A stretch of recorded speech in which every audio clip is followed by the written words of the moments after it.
So which of these is the best scenario?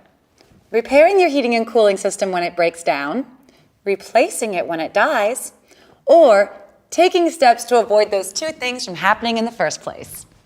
The answer seems pretty obvious, but let's dig a little deeper as to why option 3 is the right choice. All of these things run. They have parts that move, gears that mesh, wheels that turn, motors, coils, cords, plugs. You expect them to work the right way the moment you need them. You probably already know that they can all perform better with regular maintenance. I mean, think of your clothes dryer and how poorly it would perform if you never cleaned the lint trap. Just a quick cleaning can make a big difference.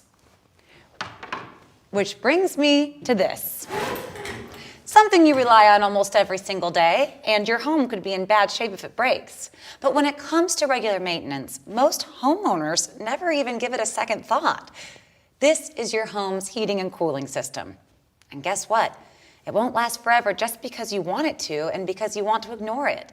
Your local Goodman dealer wants you to know that without regular maintenance, its useful life can be shortened, and it may not deliver the energy efficiency it was built to provide, or offer you what you thought you purchased.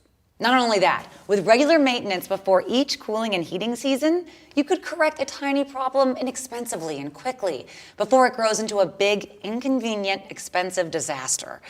And on the hottest or coldest days of the year, you want your system to work effectively and efficiently on demand. Regular maintenance is the best way to make sure that's what always happens. You might want to give your local independent HVAC dealer a call to schedule a clean and check, because the best problems are the ones that never happen. Thank goodness for Goodman. These guys are good.